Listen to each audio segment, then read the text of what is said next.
CF, for more on this, let's bring in our political panel. West Front Strategies founding partner, Ashley Davis, and Brownstein Hyatt Farber Schreck partner, Al Mottur. I just call them Ashley and Al.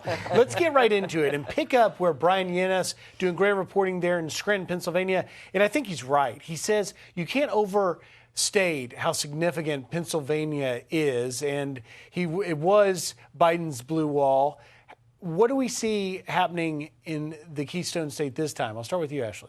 Well, I'm from Pittsburgh, Pennsylvania, and grew up in Pennsylvania politics, so this is part of my wheelhouse. But absolutely, it's always considered a really, really important state. But I think Trump won in 2016, which was the first time, I think, since H.W. Bush, and then obviously Biden won last time. But I think the most important thing on some of these polls that have come out is the weakness that the President Biden has with the unions. I mean, some of those numbers have gone down significantly, and I think that that's where he's really going to have an issue, as well as, obviously, the independents, JFK polling almost 9%, and then you have the other two candidates each polling 2%. So that's really going to be an issue, not knowing for sure if they're taking votes just from Biden or Biden and Trump. You know, and sort of to your point, the Fox's poll in economics in Pennsylvania specifically, Al, showed that only 14% of Pennsylvania voters felt they were getting ahead economically.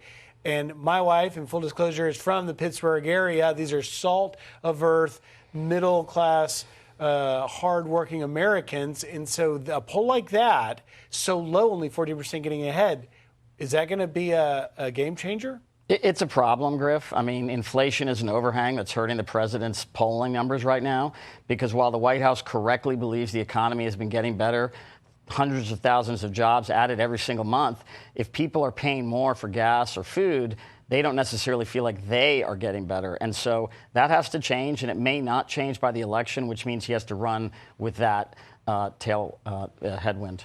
All right, let's broaden the map a little bit. Pennsylvania, along with Michigan, Wisconsin, and Georgia. We can show you the latest Fox News poll, the head-to-head matchups. You can see there you've got a tie in Wisconsin and Pennsylvania, but in Michigan, a 3-point difference lead for Trump, and, of course, a 6% lead for Trump in Georgia. Al, when you see that, and you're looking at the position you're in now, are you, if you're advising the Biden campaign, are you worried? Sure. I mean, the election, if it were held today, Trump might win narrowly, but it's not held today. And some of those states, Georgia, Arizona's not on there, but the president's trailing slightly there. The president can afford to lose states he won last time and still win this election if he wins Pennsylvania, Michigan, and Wisconsin.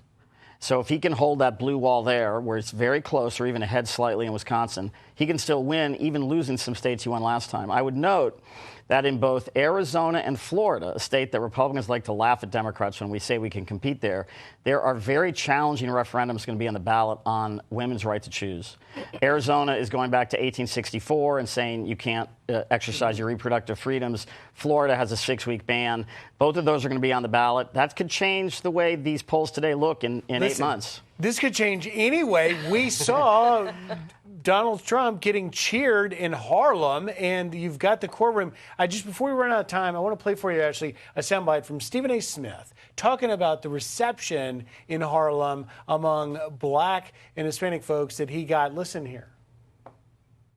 Donald Trump's statement weeks ago talking about how black folks, he's hearing that black folks find him relatable because what he's going through is similar to what black Americans have gone through. He wasn't lying. He was telling the truth. What do you think?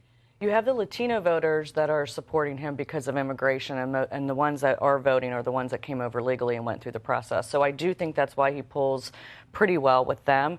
But we've been watching this all week in regards to what's happening with him on trial. Obviously, the longer he's on trial, it's going to get harder and harder because he's not going to be on the campaign trail.